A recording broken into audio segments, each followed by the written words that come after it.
ഞാൻ പറയുന്നത് അനുസരിക്കുന്ന മോക്ക് നല്ലത്. വയ്യ മമ്മി. നിന്റെ ഭാവി നീ ഓർക്കുന്നുണ്ടോ? Mummy please. മോളെ, നീ ചെറുപ്പമാ. അറിയാതെ പറ്റിയ തെറ്റ് തിരുത്തുന്നതിന് അറിഞ്ഞുകൊണ്ടൊരു തെറ്റ് ചെയ്യാം. അത് ദൈവം പോലും പൊറുക്കും. നാട്ടുകാരിതറിഞ്ഞാൽ നമ്മൾ എങ്ങനെ ജീവിക്കും മോളെ? നാളെ രാവിലെ നമ്മളൊരു ഡോക്ടറെ കാണാൻ പോകും.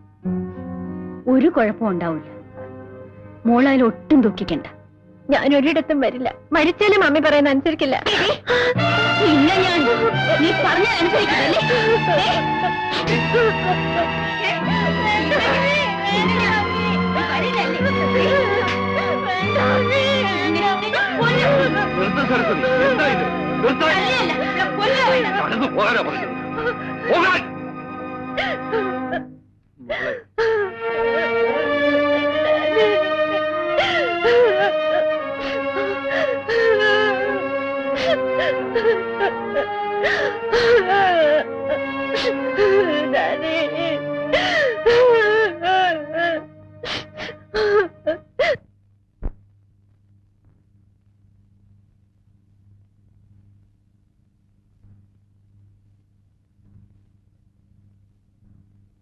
ഇത്രയും വലിയ ക്രൂരനാണ് നീയെന്ന് ഞാൻ അറിഞ്ഞിരുന്നില്ല. മറ്റാരായിരുന്നാലും ഞാൻ സഹിച്ചേനെ. നീ ഒന്ന് ആലോചിച്ച് നോക്ക്. എനിക്കൊരു തെറ്റുപറ്റി. മനഃപൂർവ്വമായിരുന്നില്ല. ഇനിയിപ്പോ മാപ്പ് ചോദിക്കുന്നതിലും അർത്ഥമില്ല. രമണിയുടെ പ്രായം ചന്ദ്രൻ അറിയാമല്ലോ. അവൾക്കത് മനസ്സിലാവുന്നില്ല. വൃത്തികെട്ട നിന്നെ ഇപ്പോഴും അവൾ സ്നേഹിക്കുന്നു. രമണിയുടെ അച്ഛൻ ഇവിടെ വരാത്തെന്താണെന്ന് ചന്ദ്രൻ അറിയാമല്ലോ. നിന്നെ അത്രയ്ക്ക് വിശ്വസിച്ച കുറ്റബോധം കൊണ്ട്. ഞാൻ എന്ത് പറഞ്ഞാലും എന്റെ തെറ്റിന് പരിഹാരമാവില്ല. അവൾ നിന്നെ മാത്രമേ വിവാഹം ചെയ്യൂന്ന് പറയുന്നു. എങ്ങോട്ടെങ്കിലും കൊണ്ടുപോയി ഒരു ഡോക്ടറെ കാണിക്കാമെന്ന് വെച്ചാൽ ആ നിമിഷം മരിക്കുമെന്ന്. ഞാനൊന്ന് പറഞ്ഞു നോക്കാം. വേണ്ട, നീ ഇനി അവളോടൊന്നും സംസാരിക്കണ്ട. ഒരു ഉപകാരം മാത്രം ചെയ്താൽ മതി. നീ അവളെ കാണരുത്. കുറച്ചുകാലം നിന്നെ കാണാതിരുന്നാൽ രമണിയുടെ മനസ്സ് മാറിയേക്കും. ശരി, ഞാൻ മാറി നിൽക്കാം.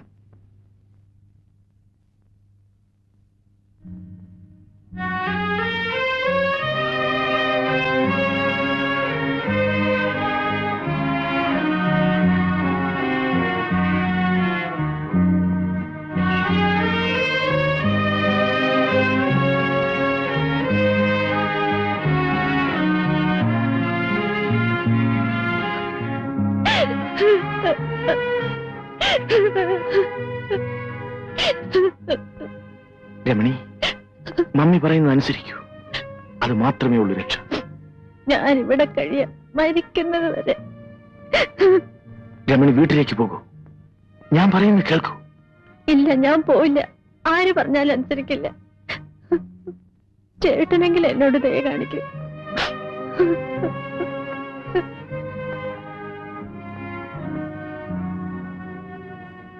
രമണി, ഇത്തരം കാര്യങ്ങൾ സാധാരണമാണ്. എനിക്കും നിനക്കും. ശരി, ഞാൻ പോകാം. പക്ഷേ നമ്മുടെ കുഞ്ഞിനെ നശിപ്പിക്കാൻ ചേട്ടനോ മമ്മിക്കോ കഴിയില്ല.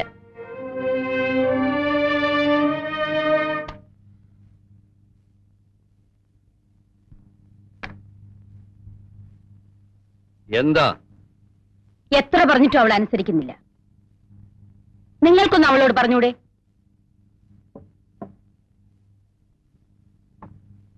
എത്ര നേരമായി തുടങ്ങിയിട്ട്? ഇനിയെങ്കിലും നിർത്തിക്കൂടെ?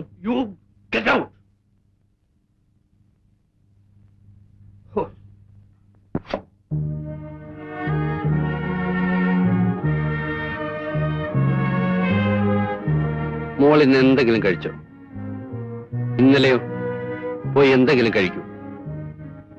വരൂ മോളെ, വരൂന്ന്. That's my girl.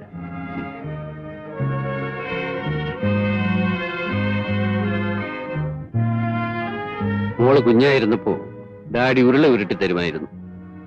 ഇപ്പൊ അതിന്റെ ആവശ്യമുണ്ടോ?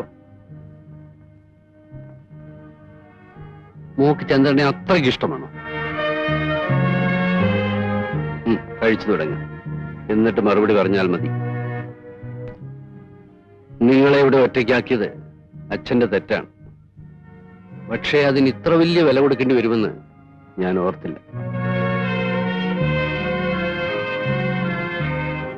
ചന്ദ്രനെ വിവാഹം കഴിച്ചില്ലെങ്കിൽ ആത്മഹത്യ ചെയ്യുമെന്ന് പറഞ്ഞ മോളാണോ ഇപ്പൊ ഈ ചെറിയ കാര്യത്തിന് കരയുന്നത്? ആ, കുട്ടികളെ പോലെ ആവാതിരുന്ന് ഊണ് കഴിക്കുമോളെ.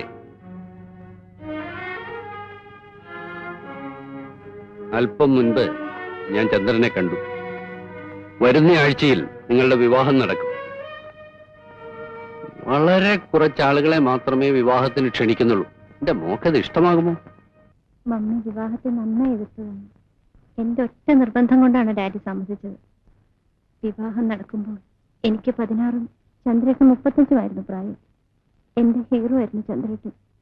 ഞാൻ വായിച്ചിട്ടുള്ള പല കഥകളിലെയും പെൺകുട്ടികളെ പോലെ എന്റെ ഗർഭത്തെ ഞാൻ അതിരറ്റ് സ്നേഹിച്ചു. എനിക്കൊരു കുട്ടി പിറക്കുന്നത്, അവനെ താലോലിക്കുന്നത് എല്ലാം ഞാൻ സ്വപ്നം കണ്ടു.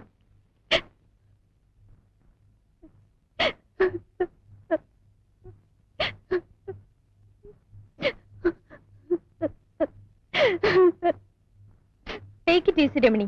ആദ്യ ഗർഭം അലസിപ്പോവുക എന്നത് പലർക്കും സാധാരണമാണ്. ശരീരം സൂക്ഷിക്കാത്തതുകൊണ്ടാണ് പലപ്പോഴും ഇത് സംഭവിക്കുന്നത്. അതിന് രമണി ഇവിടെ ജോലിയൊന്നും ചെയ്യാറില്ലല്ലോ ഡോക്ടർ.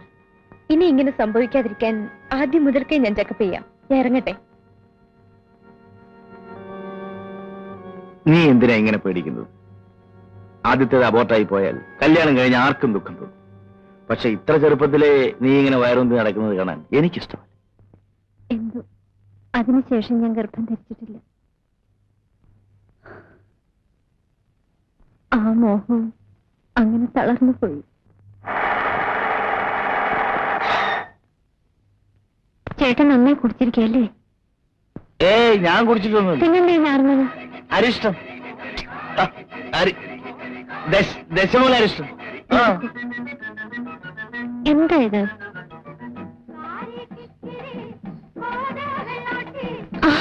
ചേട്ടൻ്റെ അടുത്ത് കുടിച്ചിട്ട് വണ്ടി ഓടിക്കരുതെന്ന് പറഞ്ഞിട്ടില്ലേ? ഞാൻ കുടിച്ചിട്ടില്ല. ഞാൻ കുടിച്ചിട്ടില്ല എന്ന് പറഞ്ഞാൽ നീ അത് വിശ്വസിക്കണം. Do you understand?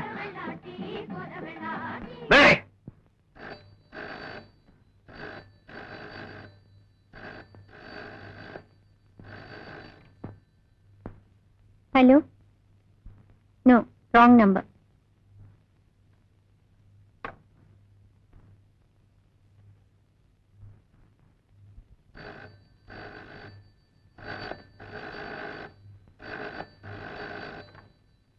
Hello, yes, 231 here.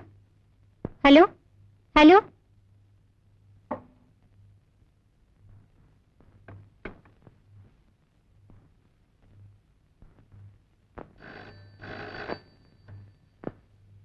Hello, Chandran here. എന്തിനാ നീ ഇടയ്ക്കിടെ വിളിക്കുന്നത്? ഞാൻ വരുമെന്ന് പറഞ്ഞാൽ വരും. വെറുതെ ബഹളം വെക്കാതെ. മമ്മി അടുത്ത് എങ്ങനെയുണ്ടോ? അടങ്ങിയിരിക്കണ്ട മോളെ. എടാ നായിന്റെ മോനെ, ഞാൻ പറയുന്നത് കേൾക്ക്. ഞാനിപ്പോ പുറത്തേക്ക് ഇറങ്ങുകയാ. കുറച്ച് പർച്ചേസ് ഉണ്ട്. നാളെ വെളുപ്പിന് 5 മണിക്ക് പുറപ്പെടും. ഹോട്ടലിൽ കാണാം. ഓക്കെ?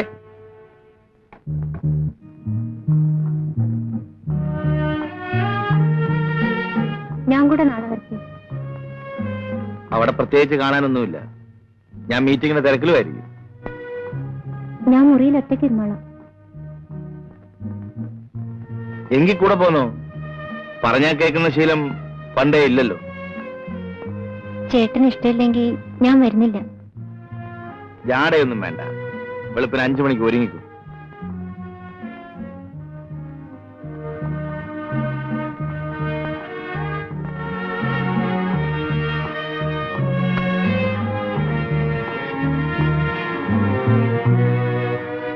ആ സാരി വേണ്ട, വേറെന്തെങ്കിലും എടുത്തു വയ്ക്കും.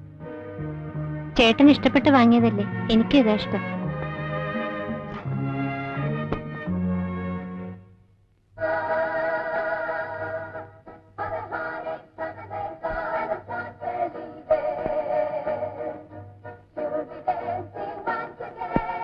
എങ്ങനെയുണ്ട്? ഹോ, ദൈവങ്ങളുടെ ഒരു ഭാഗ്യം. നമുക്ക് അവിടെ പോയി അതുപോലെ നിൽക്കാം. അയ്യേ, എങ്കിൽ വേണ്ട, മുറിക്കകത്ത് പോയി അതുപോലെ നിൽക്കാം. എപ്പോഴും ഈ വിചാരം മാത്രമേ ഉള്ളൂ. Hello mister Chandrashekhar, just half no back. മിസ്സിയെ കൊണ്ടുവന്ന് അറിഞ്ഞിരുന്നെങ്കിൽ ഞാനും കൊണ്ടുവരുന്നല്ലോ. നിർബന്ധം പിടിച്ച എന്ത് ചെയ്യാൻ? അല്ല, എം ഡി എത്തി? അറിഞ്ഞില്ല. ഞാൻ റൂമിലേക്ക് പോട്ടെ. Room number 306. ഓ,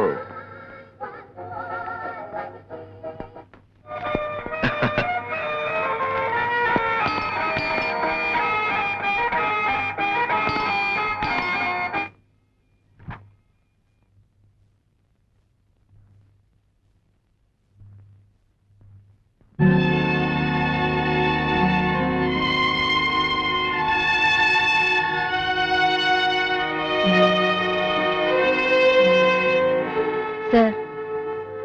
hello. Hello sir, M D എത്തിയിട്ടുണ്ട്. രമണി, ഇത് ഞങ്ങളുടെ field agent miss Annie D'Souza.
അവളവിടെ ഒറ്റയ്ക്കല്ലേ?